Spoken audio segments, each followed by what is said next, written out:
요한복음 15장 1절로 10절까지의 말씀입니다. 주시는 말씀 안에서 하나님의 음성을 들을 수 있기를 바랍니다. 나는 참 포도나무요 내 아버지는 농부라.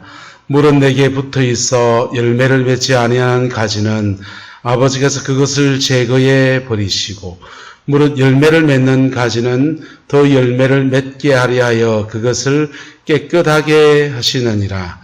너희는 내가 일러준 말로 이미 깨끗하여졌으니 내 안에 거하라. 나도 너희 안에 거하리라.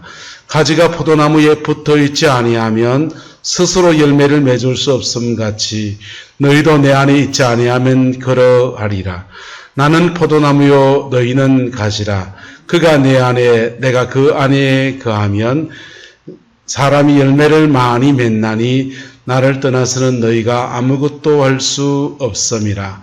사람이 내 안에 거하지 아니하면 가지처럼 밖에 벌어져 마르나니 사람들이 그것을 모아다가 불에 던져 사르느니라.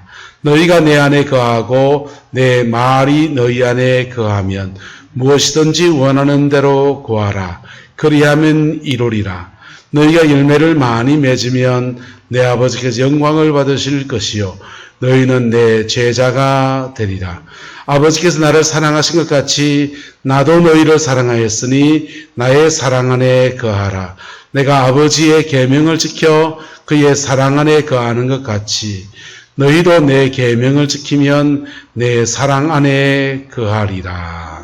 아멘. 제가 이제 4살 때 네. 어머니가 돌아가셨어요. 네. 그래서 이제 새어머니가 들어오셨고 또 배다른 형님, 누님들이 같이 들어오셨죠. 네. 그래서 그 갈등 가운데에서 상처를 많이 받았고 또 제 자신이 좀 완벽을 추구하고 생각을 많이 하는 그러한 또 마음의 그런 그 기질 때문에 제가 고등학교 들어가면서부터 이제 마음의 병이 생겼어요. 네. 그래서 불면증부터 시작해서 심한 두통 때문에 제가 너무 머리가 아파가지고 네. 이게 편도통이 떠나질 않으니까 네. 이제 공부하다가 머리 싸매고 이제 떼굴떼굴 구른 적도 많고 예. 또 이제 나중에는 대인기피증 가고 아. 예, 그러다가 이제 이것을 이기기 위해서 네. 모든 약국을 돌아다니면서 두통약, 신경안정제, 진정제 안 먹어본 곳이 없이 먹었어요. 대학교 1, 2학년 네. 때. 그러다 이제 술에 손댔죠. 네. 그래서 그때 캡틴 큐라고 있습니다. 네. 잘 아시죠? 네. 저도 이상하게 모르면 안 돼, 알면 안 되는데. 아니, 왜냐면 마트에서 동네 슈퍼에서 네. 제일 저렴한 양주. 맞습니다. 네. 그걸 조금해서. 매일 학교 갈 때 한 병 사서 네. 그걸 하루 조금씩 이렇게 마시고 네. 그래야 두통을 이길 수 조금 있고 또 집에 들어오면은 어머니가 그 갈등이 많았거든요. 새어머니와. 네, 그런 걸 잊어버릴 수 있고. 근데 그러던 어느 날 손이 떨리기 시작하는 거예요. 술 하도 먹으니까. 아, 그 중독처럼 온 건가요? 그래서 그 친구들이랑 마시는데 너 손 떨린다 그래도 진짜 떨고 있더라고요. 네. 그리고 병원에 갔죠. 뭐 택시 타고서 아버지 큰 병원에 가달라고. 네네. 그랬더니 이제 내과로 갔더니 그 의사들이 내과에서 신경정신과로 보내더라고요. 그러면서 1시간 동안 조사하더니 그 의사의 첫 마디를 제가 잊을 수도 없어요. 네. 너는 누구를 그렇게 미워하냐 그러더라고요. 네 안에는 이 불만과 불이 분노. 이글이글 거리기 때문에 너는 사회생활 힘들 거고 군대는 내가 써주면 면제고 너는 결혼도 안 하는 게 좋겠다. 제가 사형 선고를 받은 거죠, 사실은. 결혼도 하면 안 된대요? 네네네. 그래서 제가 그때 너무 충격을 받아가지고 네. 정말 절망 가운데 있었죠. 근데 이제 우리 옆집 형님이 저를 전도하신 거예요. 네. 네. 예수를 믿으라고 그러셨어요. 그때 제가 그분 앞에 제가 늘 먹는 수면제 그리고 그 약을 하루에 3번 이상 먹지 않으면 제가 활동이 불가능했으니까 네. 그걸 던졌어요. 하나님이 살아계시면 이렇게 불공평할 수가 있냐. 누구는 편안한 집에 태어나고 누구는 이런 집에 태어나서 어린 나이부터 이렇게 불행하게 할 수 있느냐 그랬더니 그분이 자기는 전자공학 전공이기 때문에 네. 전자공학식으로 전도하겠다고 그러더라고요. 네. 카페인데 뭐 줄이 많잖아요. 전선줄. 네네. 저게 전선에 전기가 흐르겠니 안 흐르겠니 물어보더라고요. 예. 당연히 흐르죠. 예. 맞아. 하나님이 계신지 안 계신지 몰라도 이 세상에는 저 전기불처럼 환하게 빛나게 사는 사람들이 많어. 그러면서 그런 분들 얘기를 쫙 해주는 거예요. 네. 근데 그게 굉장히 와닿았어요. 어떻게 하면 되냐 그랬더니 따라서 기도하라고 하더라고요. 예. 그래서 짧게 영접 기도를 했죠. 그 집에 와서 옆집이니까 네. 이제 헤어지려고 그러는데 제 손을 붙들더니 야 건호야 예수를 믿으면 기도라는 걸 해야 돼 그러더라고요. 네. 기도가 뭐예요? 그랬더니 야 그 기도의 세계를 내가 다 어떻게 설명하냐 그러나 처음에는 갓난아이가 아버지한테 이거 해줘요 저거 해줘요라고 시작하는 거야 그러더라고요. 그리고 이제 그분하고는 이제 인사를 나누고 네. 그날 저녁에도 이제 늘 하듯이 일과 마치고 자기 전에 수면제를 먹으니까 병원에서 지워준 신경정신약 이렇게 갖다 놓고 이제 마시려고 그러는데 갑자기 내가 오늘 예수 믿었지. 그 생각이 딱 나신 거예요. 근데 그리고 기도라는 걸 한번 하라고 그랬지. 네. 지금도 기도 그 기억이 나요. 제 일생 최초의 기도 딱 한 문장이었습니다. 네. 창문을 보면서 하나님 이랬어요 제가. 그 내가 막 웃었어요. 내가 드디어 미쳤구나. 그러면서 이랬어요. 하나님이 혹시 계시면 네. 나 잠 좀 자게 해주세요. 제 평생의 첫 번째 기도입니다. 눈 떠보니까 아침인 거예요. 근데 약 없이? 예, 예. 그러니까 약 안 먹었어요. 약 안 먹었어요. 와. 근데 그 느낌이 네. 왜 어렸을 때 왜 어머니가 그 옛날에 풀 먹였다는 이불 있잖아요. 네네네. 아주 상쾌하잖아요. 정말 오랜만에 그런 기분으로 단잠을 잔 거예요. 몇 년 만에. 제가 2시간 이상 못 잤거든요. 하여튼 8시간을 골아 떨어져서 일어났는데 약이 그대로 있는 거예요. 이야. 그래서 내가 그때 야, 이거 뭔가 있다 이거. 예. 너무 예. 신기하셨겠네요. 네, 저 처음에. 불교 집안에서 자랐는데 네네. 늘 불경을 읽고 절에 가서 해도 이 불면증이 치유 안 됐는데 그래서 제가 하나님이 계시구나. 그래서 그때부터 이제 예수님을 만나고 신앙생활을 한 겁니다. 예수 믿으면 내 안에 생수와 기쁨이 되시는 예수님이 임마누엘로 와 계시다는 거죠. 성령님이 보혜사가. 그런데 이게 막혀서 그 기쁨이 솟아나오지 않는 거라는 거예요. 이게 뭐가 막느냐? 아픈 기억들, 트라우마. 치유받지 못한 상처들이 그때그때 치유되지 않고 있으면 그것이 쓴뿌리처럼 막고 있어서 내 안에 기쁨의 근원이 되신 예수를 모시고 살면서도 이 기쁨이 없다는 겁니다. 네. 그래서 아주 간단하게 그걸 치료하는 한 문장의 기도문을 가르쳐 주셨어요. 네. 그게 뭐예요? 한번 따라서 해보시면 네네. 예. 아픈 상처가 있으면 아픈 상처가 있으면 떠오르게 해주시고 떠오르게 해주시고 생각나게 해주십시오. 생각나게 해주십시오. 짧은 기도였어요. 네. 그래서 제가 테이블 강의를 듣다 딱 스탑하고 했어요.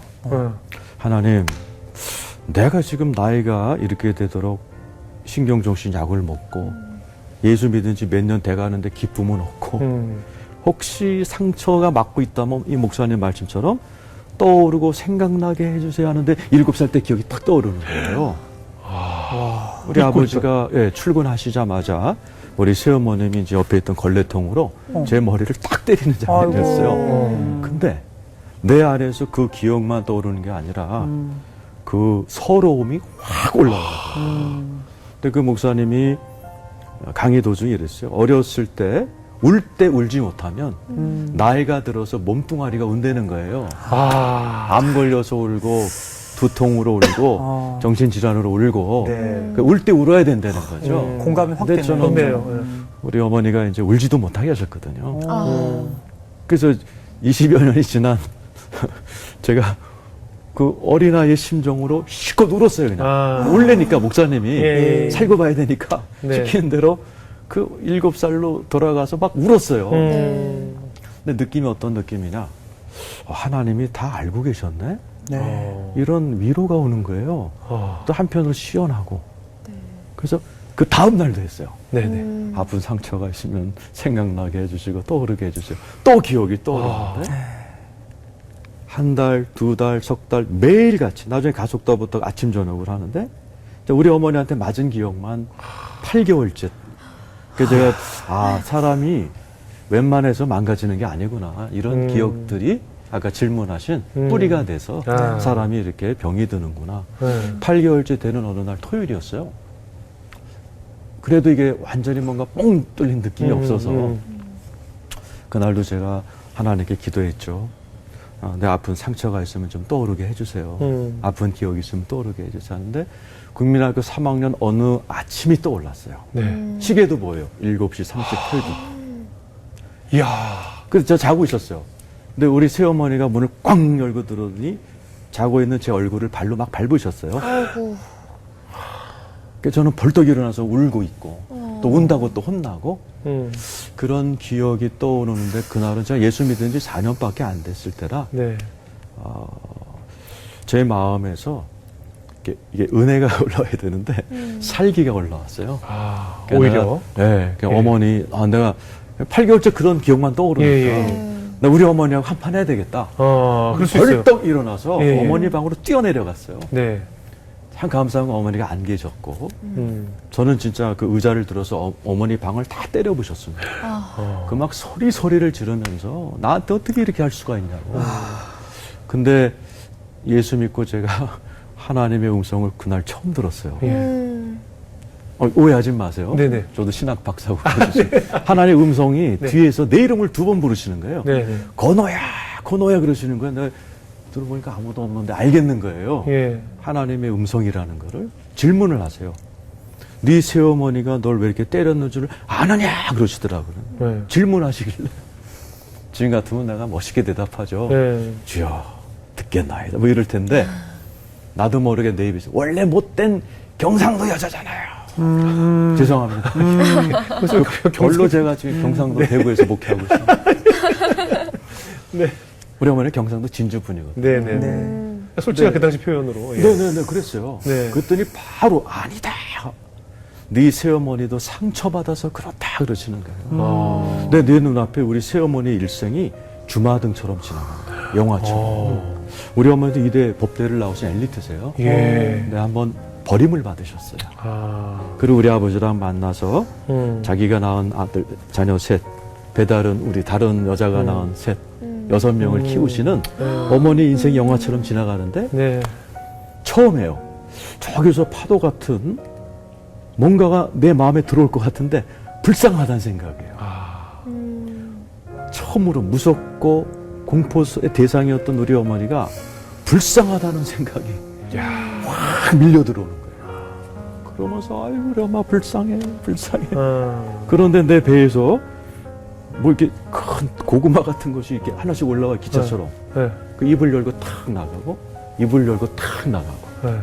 그게 나중에 목사가 되고 제가 이 분야 전문가가 된 다음에 안 거죠. 이게 쓴뿌리고 내 정신을 병들게 했던 악한 영들이 나가버린 겁니다. 그러면서 이렇게 눈을 떠보니까 세상이 다른 세상이에요. 그럼 이제 기뻐지던가요? 그렇죠. 잠도 잘 오고. 그럼 너무 이제 그때부터 신경정신병을 끊었죠. 그리고 이제 8개월 기도 이후에 우리 아버지에게 받은 상처 한 2달, 형제들에게 받은 상처 한두 달. 또 다 떠올랐군요. 그렇죠. 그래서 다 또 나가고. 1년 2개월. 하나님이 저를 영적 수술을 해버리셨어요. 영적 수술이라는 표현이 그렇죠. 많네요. 영적 수술을 하셨다고 네네. 저는 생각하고 그 이후로 얼굴이 바뀌는 거죠. 표정이 바뀌고 그리고 모든 가족과의 관계가 바뀌고 회복이 되고. 네, 평안이 오고 그렇게 지긋지긋하던 그런 우울증, 뭐 대인공포증, 불안증 그래서 그 신경정신병원 이제 4년 다녔는데 그거 다 끊어버리고 하나님의 목사님 말씀 치유가 들으니까 임하는 요즘 현대인들이 다 그런 마음의 병을 가지고 있다고 하는데 네네. 지금 다 같은 이런 분노와 그럼요. 제가 예, 상처를 충분히 이해합니다. 그러네요. 그럼 그 사건 이후에 이제 어머님과의 관계는 회복이 되던가요? 그럼요. 그래서 저는 뭐 주변이 없어갖고 우리 어머니한테 어머니 뭐 용서합니다 이런 것도 못했는데 네네. 신기한 거는 내가 어머님을 불쌍히 여기니까 어머님도 저를 그렇게 대하시더라고요. 그러니까 너무나 자연스럽게. 그래서 그때부터 우리 어머님이 저를 끌어안고 우시기도 하고 한번 일가 친척이 다 모였어요. 그랬더니 우리 어머니가 나를 확 껴안더니 내 아이들이 6이 있지만 우리 이건호가 제일 잘 될 거야. 그렇게 얘기하시면서 막 우시더라고요. 축복을 해주시네요. 네. 그리고 제가 이제 전도사 때 월급이 그때 15만 원 받았어요. 네. 근데 5만 원씩 꺾고 어머니 용돈을 갖다 드렸어요. 예. 용서가 되니까 뭘 주고 싶은 거예요. 아. 영어로 용서가 forgive잖아요. 그렇네요. 네. give, 주고 싶은 거예요. 네. 그러네. 보살님이셨는데 아, 그래요? 이제 예수 믿고 천국 가셨죠. 앞으로도 많은 상처받은 영혼들 위로해 주시고 기도해 주시고 좋은 말씀으로 함께 해 주시길 바라겠습니다. 인생을 살아가면서 이분은 고려대학교 경영과를 다녔습니다. 공부 잘하고 똑똑한 사람인데 대학교 다니면서 수전증이 와서 인생이 완전히 나락에 떨어진 그런 상황에서 예수를 믿고서 예수님 안에서 전혀 새로운 인생을 살아가는 믿음의 사람이 되었습니다. 할렐루야. 우리는 지금 가을에 들어왔습니다. 가을에 들은 9월, 10월 계속해서 열매 맺는 인생에 대해서 말씀을 나누어 보려고 합니다. 올여름에는 햇빛이 굉장히 뜨거워서 과일이나 뭐든지 다 맛있을 거다. 참 풍년이 들 거다. 그래 생각했는데 제일 무서운 게 내리기 시작했습니다. 요즘 뭐가 무섭습니까? 네, 비가 계속 무섭죠. 비가 참 무섭다를 4글자로 주면 먼저 압니까? 무섭지 비. 비가 참 무서워서 올 가을에 농사 작황이 어떻게 되는지 우리 모두를 마음 졸이게 합니다. 그런데 계절의 가을은 한번 지나가면 또 새로운 계절이 다가오면 되는 겁니다. 그리고 인생 가운데서 어떤 사람들은 농사에 인생을 걸고 사는 사람도 있지만은 또 많은 사람들은 다른 데 인생을 걸고 사기 때문에 이 나락이 어떻게 되는지 과일이 어떻게 되는지 별로 상관없는 분도 있습니다. 그런데 인생의 가을은 한번 닥치면 그 다음은 곧 겨울로 넘어갑니다. 그래서 이 겨울로 넘어가는 인생의 겨울로 넘어가기 전에 이 계절의 가을을 보내면서 내 인생의 가을은 어떻게 보내야 될 것인가? 내 인생의 가을은 어떤 인생이어야 가을이어야 하는가에 대해서 함께 말씀을 나누었으면 좋겠습니다. 저와 여러분들은 예수님을 믿는 사람입니다. 그리고 그래서 신앙이라는 것을 가지고서 신앙의 생활을 합니다. 신앙에도 열매가 있습니다. 신앙의 열매가 어떤 겁니까? 신앙의 열매는 기도를 많이 하는 것, 예배를 드리는 것, 신앙의 열매는 내 영혼을 구원받아서 천국 가는 것, 신앙의 열매는 교회에 봉사하는 것 같은 종교적인 영역에서 그 활동하는 것을 우리는 신앙의 열매라고 흔히 생각합니다. 저분이 세상에 어떨지 몰라도 교회에서는 참 보배 같은 분이야, 이런 분이 분명히 있을 수 있습니다. 그리고 어떤 사람들은 인생에서는 전혀 어떻게 보면은 열매가 없을 수 있는데 신앙 안에서는 너무나 고귀한 인생을 살아가는 분도 존재할 수 있습니다. 그런데 또한 우리는 인생을 살아갑니다. 여러분의 삶에서 인생의 열매와 신앙의 열매가 아울러서 풍성해지는 그 은혜가 있게 되기를 예수님의 이름으로 축복합니다. 세상 속에서 인생의 열매가 많은 사람들을 우리는 인생 잘 살았다라고 말합니다. 인생의 열매는 어떻게 맺습니까? 첫 번째, 그 사람의 적성이 어떻게 되느냐. 사람이 정리정돈을 잘하는 사람이 있고 잘 못하는 사람이 있어요. 정리정돈을 잘하는 사람은 그 잘하는 대로의 적성을 따라서 그렇게 인생을 사는 게 행복하고 열매가 많습니다. 잘 못하는 사람, 약간 털털한 사람들은 어떤 기질이 있는가 합니까? 그런 사람들은 사람이 좀 털털해요. 근데 그 꼼꼼하지 않은데 대신에 대인관계가 보통 굉장히 넓어집니다. 그래서 그런 사람들은 사람들을 만나고 사람들과 사귀고 사람들 관계 맺는 그런 쪽에서 열매를 내면은 인생은 좀 잘 맞습니다. 이게 적성이라고 하는 것입니다. 덜렁덜렁한 털파리가 의사 선생님이 되면 어떻게 됩니까? 수술하고 난 뒤에 가위가 하나 어디가 붙노? 그 가위가 뱃속에 들어앉아 있습니다. 어떻게 됩니까? 심각한 문제가 생기는 겁니다. 기질과 성향과 그의 직업을 맞추어야 돼요. 그리고 그 분야에 대해서 노력해야 됩니다. 거기에 좀 더 지혜가 더하여지면 좀 더 좋은 열매를 맺습니다. 거기에 학력도 좀 받쳐주면 인생 좀 괜찮게 삽니다.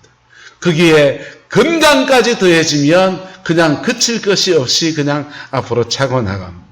거기에 부모가 밀어준다든지 환경적인 것이 좀 맞물리게 되면 굉장히 좋은 인생을 살죠.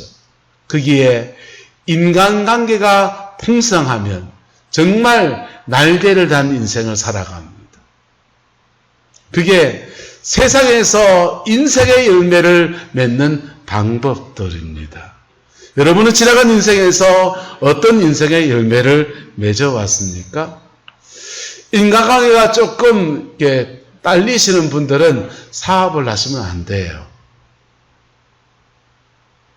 그분들은 사업의 비즈니스의 세계는 계속 사람들과 만나고 사람들과 소통하는 것이 굉장히 중요한 영역이에요.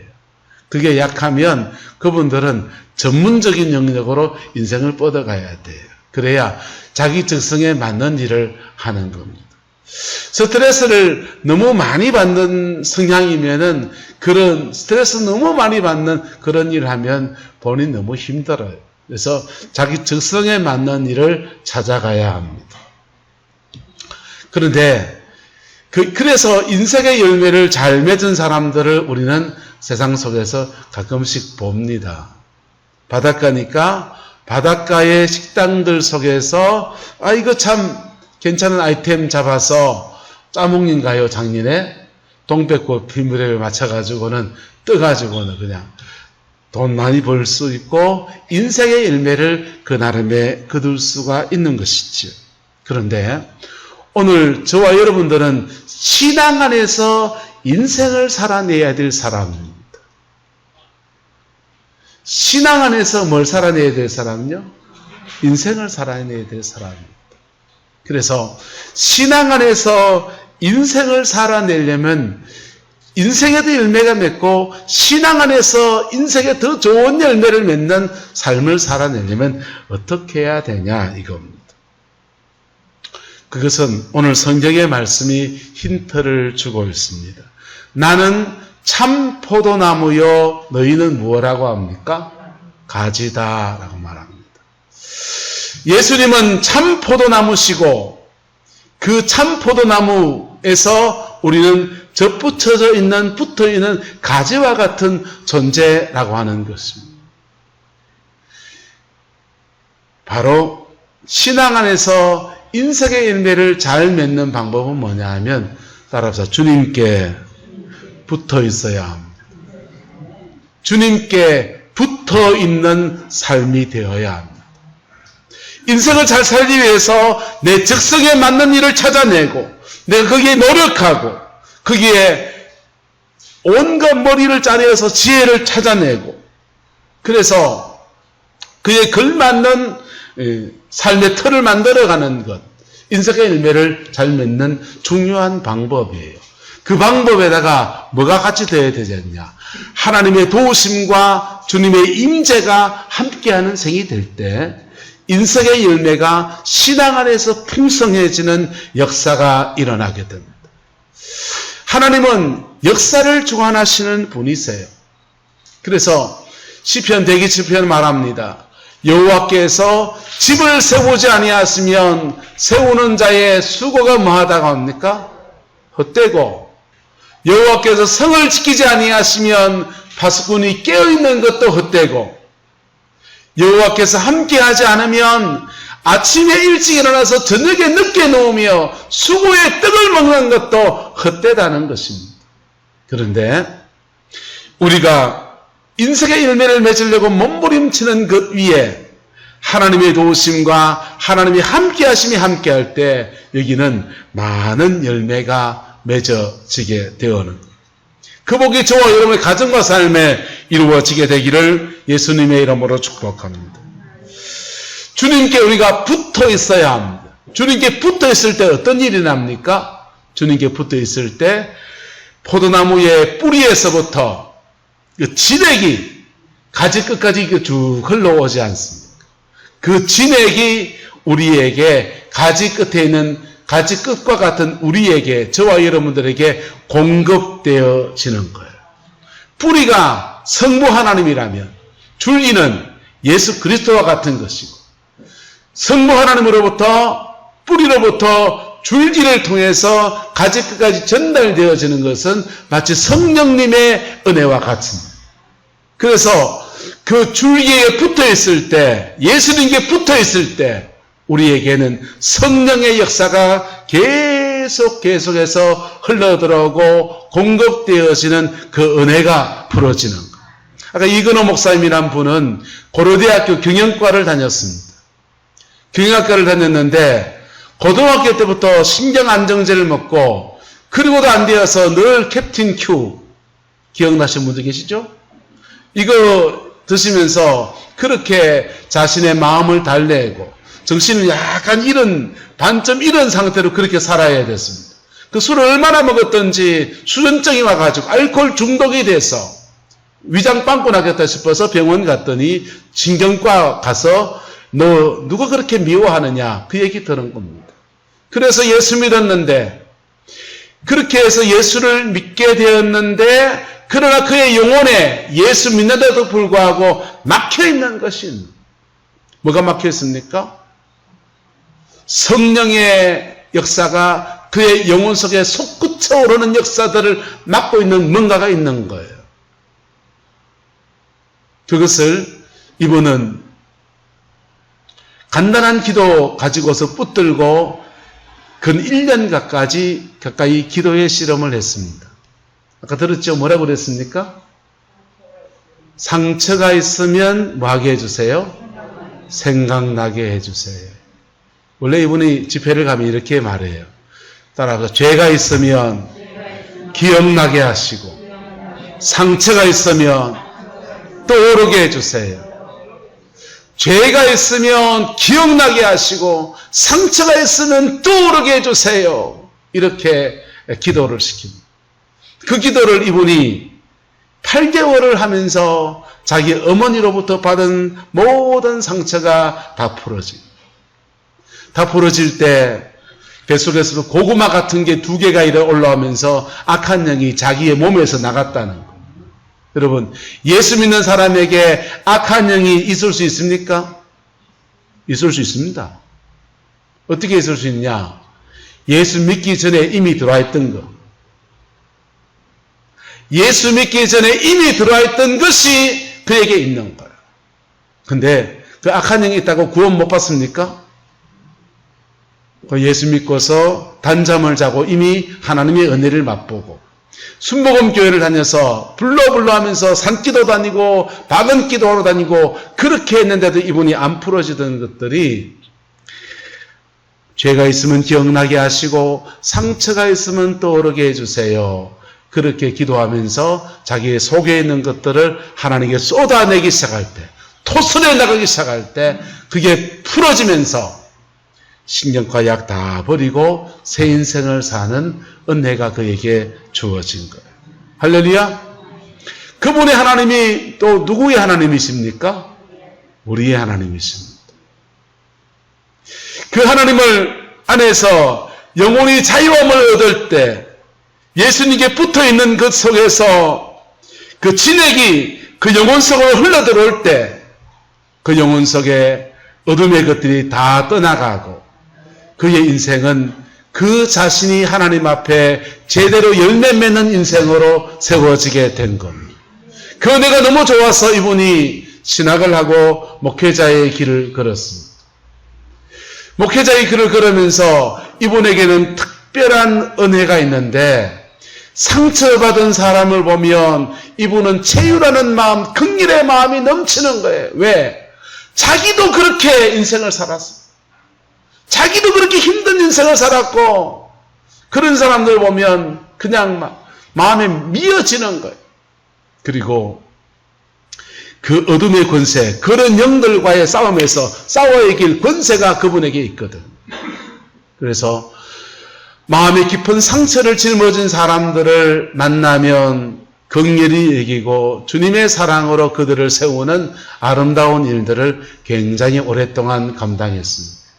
이분이 주로 어떤 일을 했냐 하면 지금은 이제 대구 순복음교회 목회하신다. 큰 교회 목회하니까 워낙에 바쁘시지만은 그전에는 주로 탈북한 사람입니다.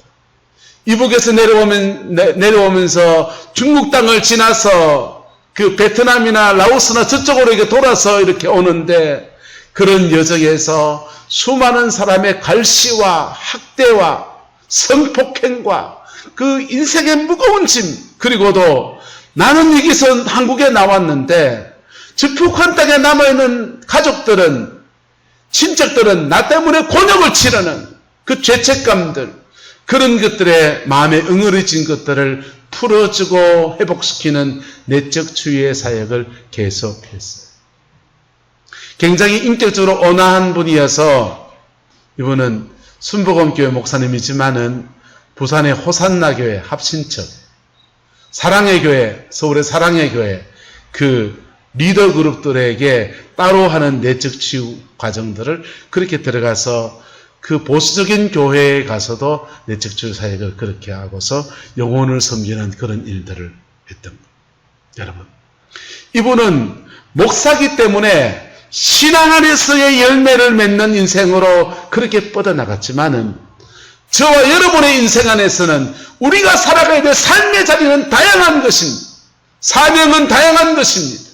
그래서 하나님 안에 회복되어지고 주님께 붙어있을 때 내 영혼에 성령의 지력이 흘러들어오고 내 영혼에 예수의 보혈이 흘러들어오면서 나를 회복시키시는 주의 역사가 일어나는 거예요.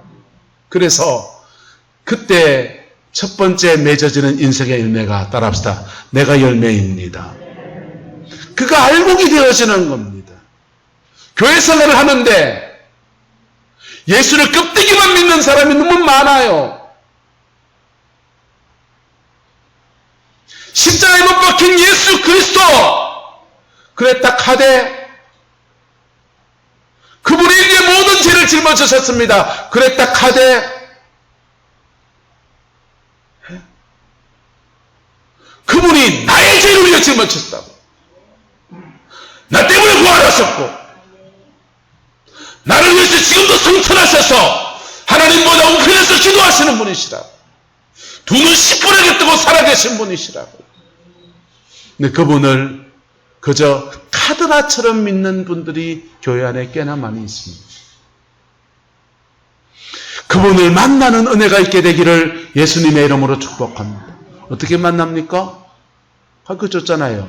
따라서 죄가 있으면 기억나게 하시고 상처가 있으면 떠오르게 하옵소서. 그래서 그렇게 고백하며 나갈 때 피 묻은 십자가 앞에 내가 정직하게 서는 것.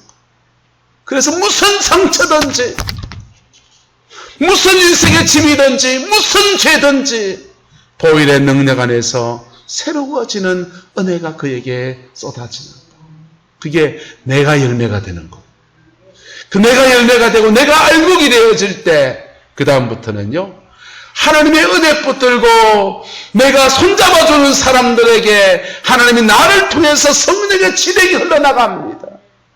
내가 하나님의 은혜 붙들고 내가 손잡고 있는 그 일들 속에서 하나님의 지혜를 구할 때 하나님 그 일들 속에 지혜를 주시고 문제를 풀어가시는 역사들을 만들어 가십니다. 그게 삶의 열매를 그리스도인이 신앙 안에서 풀어가고 맺어가는 열매의 모습들입니다. 여러분 인생 어떻게 사십니까? 바깥에 있는 불신자들하고 똑같은 모습으로 인생 아득아득 살아가십니까? 여러분 그 수고가 헛된 건 아니에요. 천국에서 전화가 세게 오네요. 누구 거예요? 가서 꺼주세요. 자, 그런데 그 수고가 헛된 건 아니에요. 그러나 저와 여러분에게는 내가 노력하는 것보다 더 강한 도우심과 역사하심이 함께하는 은혜가 있는 겁니다. 그 은혜를 내 인생에 끌어들일 때 더 놀라운 인생과 더 풍성한 인생으로 살아갈 수 있는 힘이 주어지게 됩니다. 주님께 붙어 있을 때 여러분 참 포도나무이신 예수님의 은혜가 우리에게 흘러 들어옵니다. 예수님은 참 포도나무예요. 여러분 포도나무가 어디에 섭니까? 포도나무 가지고서 아름다운 가구를 만들었다는 얘기를 들은 적 있습니까? 포도나무가 아름드리 먹어서 장작이 많이 남았다는 얘기를 들은 적 있습니까? 포도나무는 목재로서 별로 가치가 없습니다. 꾸불꾸불하게 자라나고 별다른 가치가 없어요. 포도나무의 가치는 오로지 꽃이라도 예쁘기도 합니까? 꽃도 별로 예쁘지도 않습니다. 포도나무의 가치는 오로지 그 열매에 있습니다. 이제 예수님의 포도나무, 예수님이 참 포도나무가 올 때 예수님의 그 가치는요, 여러분, 이사야서 말씀에 흠모할 만한 아름다운 모습이 없더라 그랬어요. 33살의 건장한 청년이 십자가에 매어달려서 온갖 고통과 죽임 속에서 죽어간 한 청년. 사람의 인간의 모습으로는 별로 흠모할 만한 모습이 없고, 그런데 그분에게서 그분의 보혈, 마치 그분의 포도주, 그분이 물과 피를 다 쏟으신 그 은혜의 포도주, 그것을 맛본 사람은요, 그분의 가치를 압니다. 그 보혈만이 우리의 죄를 사합니다. 그 보혈만이 우리의 상처를 사맵니다. 그 보혈만이 인간의 모든 저주스러운 것들을 감당해 나갈 수 있는 능력인 겁니다. 예수님은 뭐 다른 걸 주려고 온 게 아니에요. 하나님은 세상을 창조하실 때 우리에게 모든 것을 다 주셨어요. 주신 것들이 우리가 죄를 지음으로 말미암아 제대로 쓰지도 못하고 제대로 누리지도 못하고 망가진 것을 보혈의 능력 안에서 회복시켜 주시려고 온 것. 주의 보혈 안에서는 그래서 모든 것들이 회복되어지는 은혜가 주어지는 것. 인간은 세 가지 심각한 문제를 가지고 있습니다. 첫 번째, 인간은 죄인이라는 겁니다. 죄를 지은 사람은 옆에 있으니까 상처받습니다. 죄를 지은 사람이다 보니까 하나님이 그에게 넉넉히 복을 주지 않습니다. 그러니까 부족함이라는 것이 생깁니다. 그래서 세 가지 문제가 생깁니다. 따라합시다. 죄와 상처와 부족함. 돈도 부족하고 사랑도 부족하니까. 자꾸 왜 건드린대. 이건우 목사 어머니 같은 경우에는 재혼을 해가지고 와가지고 시어머니를 모셔야 됐어요. 그리고 재혼해 올 때는 애들이 없다 그랬습니다. 홀몸이라고 재혼해 왔는데 이화여대 법대 나왔거든. 재혼해서 올 때는 딸린 자녀가 없다고 해서 재혼해 왔는데 1년 지나고 난 뒤에 한 명 데리고 2년 지나고도 한 명 데리고 오고 3년 지나고도 또 한 명 데리고 오고 그래서 전 남편 관계 사이에서 있던 아이들 셋을 데리고 온 겁니다. 그 여자의 일생을 살아가는데 그분이 성질이 억수로 못돼가지고 그렇게 이건호 목사를 학대한 게 아니고 자기도 뭐가 딸리니까 마진이요. 시어머니 눈치 보면서 살아가야 되고 아버지는 이건호 목사 아버지는 군대 군 출신입니다. 명령형 사람입니다. 그런 신랑 비위 맞춰가면서 내 새끼도 챙기고 너네 새끼도 챙기고 살아가야 되니까 마진이 없는 거예요. 그래서 결핍이 그 가정 안에 풀어지고 그 죄가 또 다른 사람의 상처를 낳으면서 이건호 목사님의 가정이 망가져 있었던 것. 겉으로 보기엔 고려대학교 다니고 그래도 겉으로 보기에는 육군 장성이고 겉으로 보기엔 이화여대 법대를 나왔고 그런데 그 가정 안에 썩어 문드러진 그런 인생들이 지금 우글우글하게 됐던 거예요. 복음이 들어갔더니 복음 안에서 하나님이 그 보혈의 능력 안에서 용서의 힘을 주시고 용서와 함께 인생을 회복시키고 가정을 회복시키는 그 은혜가 풀어지고 저와 여러분의 가정과 삶의 자리 안에서 이 은혜가 이루어지게 되기를 예수 이름으로 축복합니다. 한번 따라합시다. 예수 제대로 만나야 됩니다. 예수 껍데기 믿지 말고 예수 제대로 만나야 됩니다. 제대로 만날 때 우리의 죄가 떨어져가고 우리의 깊은 상처가 풀어지고 삶에 묶여있는 모든 결핍들이 끊어지고 새롭게 되어지는 은혜가 그렇게 주어집니다. 그렇게 되어졌습니까? 축하합니다. 알곡입니다.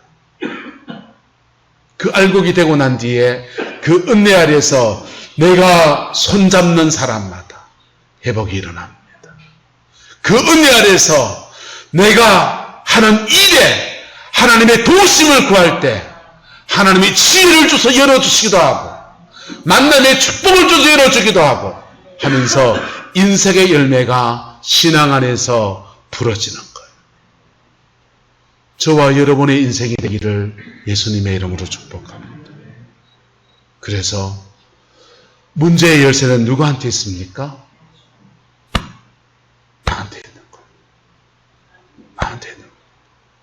내가 예수 제대로 만나면 예수 안에서 내 인생 풀리고 남의 인생을 풀어주는 사람으로서 그렇게 서서 그렇게 풀어서 가정이 회복되고 삶의 터가 회복되고 그 은혜가 너무 좋고 그 사명으로 이겨서 탈북한 사람들을 도와서 회복시키고 교회의 중직자들을 도우러 들어갔더니 이거는 목사님 부산의 호산나 교회 가서 사역하고 그랬는데요. 교회 중직자들한테 영혼을 치료하는 사역에 보면요. 여러분 교회를 다니는데도 수많은 갈등과 아픔과 눈물들 속에서 그런 상처 속에서 수십 년을 신앙생활하는 사람이 너무너무 많아요. 그들을 회복시키는 열매 맺는 인생으로 하나님 멋지게 그분을 들었었어요. 그리고는 하나님이 이제 안정된 삶을 살라고 또 목회적 역량을 하나님 더 많이 개발해 주셔서 대구의 순복음교회에 담임 목사로 부임했습니다.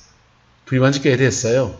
그 교회가 싸워가지고 분주가 생긴 교회에 부임해서 안정을 시키고 그리고 방송에도 나가서 여러 사람들에게 은혜를 끼치는 그런 사람으로 계속 쓰임받고 있습니다.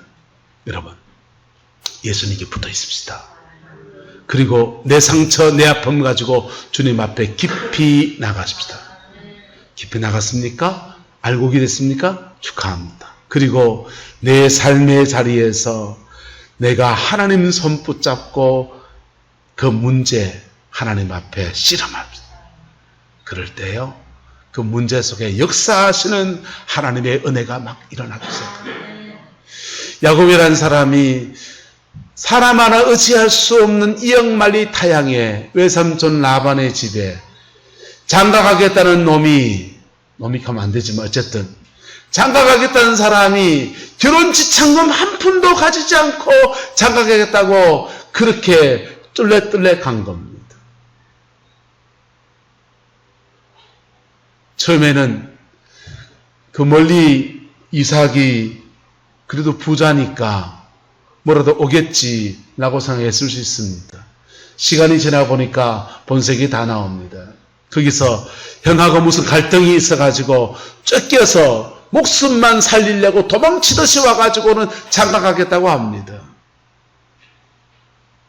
속여먹기 딱 좋은 사람, 부려먹기 딱 좋은 사람, 외삼촌 라반이 그 야곱을 종 부리듯이 부려먹습니다. 7년 동안 네가 수고해서 결혼 지참금을 네 몸으로 떼워라. 대릴 사유가 됩니다. 그래서 7년 동안 그렇게 수고해서 아내를 얻으려 했더니 전날 밤을 지러보니까 원하던 여자가 아닌 다른 여자가 들어와 있습니다. 팍 속았지요. 그리고는 또 말합니다. 7일 채우고 또 7년을 수고해라. 그러면 네가 원하는 라헬까지도 주겠다. 그래서 아내를 팔자에 없는 두 아내를 얻는 팔자를 얻는데 14년을 결혼 지참금 준비하는데 인생을 다 썼습니다. 외삼촌 라반의 입장에서는 딸 둘이 결혼 지참금 핑계로 무슨 놈 좋은 놈 들여가지고 잘 부려 먹었습니다. 일은 너무 잘하는데 이제 딸 둘이 결혼시키고 사위가 됐으니 그렇게 할 수 없고 삭스를 주고 돈을 주고 일을 시키기로 약속합니다. 외삼촌 라반이 그 일 시키기로 한 것들을 계속해서 품삯의 조건을 바꿉니다. 이렇게 하면 나한테 유익하고 이렇게 하면 나한테 더 이득인 것 같은 거 계속 조건을 바꿉니다. 갑질하는 거죠. 근데 야곱에게는 뭐가 있습니까? 따라합시다. 함께 하신 하나님. 함께 하신 하나님이 함께 있는 거예요.